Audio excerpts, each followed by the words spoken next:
శుభం వ్యాధ శ్రీ గురుభ్యో నమః. ధనుర్రాశి వారికి మే 15వ తారీఖు నుండి 31వ తారీఖు వరకు ఏ విధంగా ఉందనే విషయాన్ని మనం విశేషంగా తెలుసుకోవడం ప్రయత్నించేద్దాం. ధనుర్రాశికి తృతీయ స్థానంలో రాహు, చతుర్థంలో శనీశ్వరుడు యొక్క ప్రభావం, అర్ధాష్టమ శని ప్రభావం కనబడుతుంది. పంచంలో కుజుడు స్వక్షేత్రం బలంగా ఉన్నప్పటికీ కూడా షష్ఠస్థానంలో రవి ఉచ్చస్థానంలో ఉన్నాడు. సప్తమంలో గురుడు, శుక్రుడు 2 గ్రహాలు కనబడతాయి. భాగ్యంలో కేతు యొక్క ప్రభావం కనిపిస్తుంది. ఈ ధనురాశి వారికి ఆర్థిక విషయానికి వచ్చినప్పుడు కొంత లక్ ఫేవరింగ్ జరిగే అవకాశం ఉంది. ఉద్యోగంలో చిన్న మార్పులు, స్థల మార్పు, స్థాన మార్పు. ప్రభుత్వ ఉద్యోగం ఏంటంటే ఉన్న సీట్లలో కొంచెం మార్పు జరిగే అవకాశాలు బాగా కనబడుతున్నాయి. అదొక పాజిటివ్ ఎనర్జీగా తీసుకోవడం ప్రయత్నం చేయండి. ప్రైవేట్ ఉద్యోగాలు అయితే మీకు ఒక లీడ్ నుండి ఇంకో ప్రాజెక్ట్ రావడం, ఇవాళ రేపు ఐటీ రంగంలో న్యూ ప్రాజెక్ట్స్ రావడం ఇలాంటివన్నీ ఉంటాయి కాబట్టి కొత్త ప్రాజెక్ట్ రావడం, అందులో మీ కొత్తదనంతో ముందుకెళ్ళడం ఇవన్నీ జరిగే అవకాశాలు కొంచెం ఎక్కువగానే కనిపిస్తున్నాయి.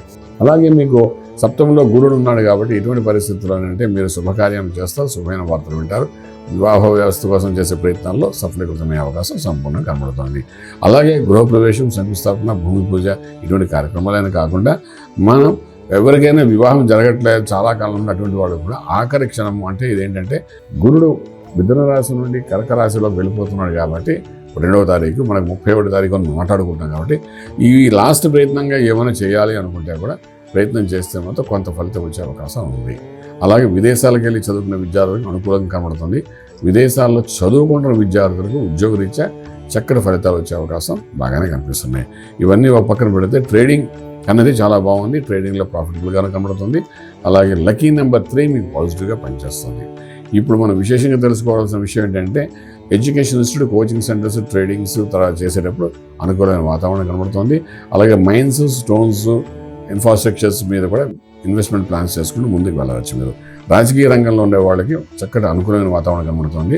నామినేట్ పోస్ట్ కోసం చేసే ప్రయత్నాల్లో సఫలీకృతమయ్యే అవకాశం కొంతవరకు ఉంది. పేపర్స్ అన్ని మూవ్ చేయండి, డెఫినెట్గా ఫలితం అయితే కనబడుతుందని చెప్పగలుగుతాం. అలాగే ఇక్కడ 3 రాహు ఉన్నాడు కాబట్టి the more dynamic, more success. Rahu అక్కడ ఉన్నంతకాలం ఎంత ధైర్య సాహస లక్ష్మి అంటే ఎంత ధైర్యంగా పనిచేయగలిగితే అంత బాగుంటుంది. కానీ 4 ఉన్న శనీశ్వరుడు మాత్రం కొంతవరకు ఆటంకాలు కలిగిస్తారు. పాదాలు, మోకాల కింద భాగంలో కొంత అనారోగ్య స్థితి తీసుకొచ్చే అవకాశం ఉంటుంది. అదే కానీ విధంగా తల్లిగారి యొక్క అనారోగ్యం కూడా ఇక్కడ చూపించే అవకాశం కనబడుతుంది. వీటి గురించి మనం ముందుకు వెళ్ళడానికి విశేషంగా మనం చేసుకోవాల్సిన విషయం ఏంటంటే ఆంజనేయ స్వామికి ఆరాధన చేయండి. విశేషంగా సంకట విమోచన జరిగి మీ కార్యక్రమాలు, మీరు చేసే పనులు ఎటువంటి ఆటంకం లేకుండా సద్వినియోగంగా, ఎందుకున్నది 10 రోజులే కాబట్టి గురుబలం, ఈ గురుబలం ఉన్న సమయంలో మన కొత్త పనులు, కొత్త కార్యక్రమాలు, అగ్రిమెంట్స్ చేసుకునే అవసరం ఉంది కాబట్టి ఆంజనేయ స్వామి యొక్క ఆరాధన చేస్తే డెఫినెట్గా ఈ విమోచన జరిగి రాజమార్గంలో రాజ్యం పొందగలుగుతాం. శుభం వ్యాధం.